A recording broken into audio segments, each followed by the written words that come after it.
എടാ അവനെ ഇവിടെ ഒന്നും കാണുന്നില്ലല്ലോ, വെറുതെ തോന്നിയായിരിക്കും. നീ പ്രേതമല്ല പോണോ?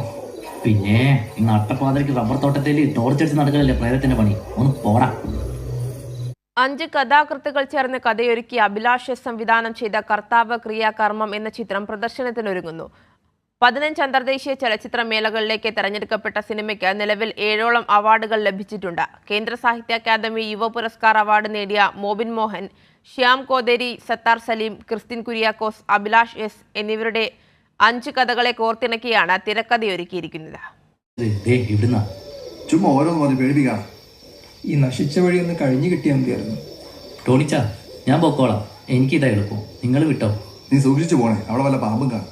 ആ, ഇങ്ങനെ പേടിപ്പിക്കല്ലേ ടോണിച്ചാ, ഞാൻ പൊക്കോളാം.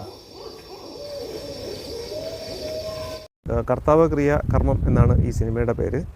ഈ സിനിമയുടെ കഥ എന്ന് പറയുന്നത് ഒരു വ്യക്തിയുടെ ജീവിതത്തിലെ 4 ഘട്ടങ്ങളിലൂടെ കടന്നു പോകുന്ന ഒരു സിനിമയാണ്. ഒരു ഹൈപ്പർ ലിങ്ക് ജോണറിൽ വരുന്നൊരു സിനിമയാണ്. മലയാളത്തിൽ തന്നെ വളരെ കുറച്ച് സിനിമകൾ മാത്രമേ ഇത്തരം ജോണറിൽ വന്നിട്ടുള്ളൂ. അപ്പോൾ അതുകൊണ്ട് തന്നെയാണ് നമ്മൾ ഇത്തരത്തിലുള്ളൊരു പരീക്ഷണ ചിത്രമായിട്ട് നമ്മൾ ഇത് പ്ലാൻ ചെയ്തത്. ഏകദേശം 5ഓളം കഥാകൃത്തുക്കളാണ് ഇതിൽ കഥ എഴുതിയിട്ടുള്ളത്. അതിൽ കേന്ദ്ര സാഹിത്യ അക്കാദമി അവാർഡ് നേടിയിട്ടുള്ള മോബിൻ മോഹൻ, അതുപോലെ മാധ്യമപ്രവർത്തകനായ ശ്യാം സരസ്വതി, തിരക്കഥാകൃത്തായ സത്താർ, ടോംജിത്ത്, പിന്നെ ഞാനും. അങ്ങനെ ഞങ്ങൾ 5 പേരാണ് ഇതിൻ്റെ തിരക്കഥ എഴുതിയിട്ടുള്ളത്. ഈ സിനിമ ഇപ്പോൾ നമ്മൾ കുറച്ച് ചലച്ചിത്രമേളകളിലാണ് നമ്മൾ ആദ്യം പ്രദർശിപ്പിച്ചിട്ടുള്ളത്.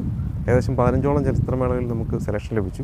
7ഓളം അവാർഡുകൾ നമുക്ക് ലഭിച്ചു. അതിലേറ്റവും പ്രധാനപ്പെട്ട അവാർഡ് എന്ന് പറയുന്നത് സ്വീഡിഷ് അക്കാഡമി മോഷൻ പിക്ചേഴ്സിൻ്റെ ക്രിറ്റിക്സ് ചോയ്സ് അവാർഡ്, അതോടൊപ്പം തന്നെ ഇൻഡോ ഫ്രഞ്ച് ഫിലിം ഫെസ്റ്റിവലിൽ ബെസ്റ്റ് ഫിലിം. അപ്പോൾ നിലവിൽ ഏകദേശം 40-35ഓളം ചലച്ചിത്രമേളകളിൽ നമ്മൾ സിനിമ സബ്മിറ്റ് ചെയ്തിട്ടുണ്ട്. കൂടുതൽ ചലച്ചിത്രമേളയിൽ തിരഞ്ഞെടുക്കപ്പെടുമെന്ന് പ്രതീക്ഷിക്കുന്നു. ശരണമയ്യപ്പ, സൽബുദ്ധി തോന്നിക്കണേ.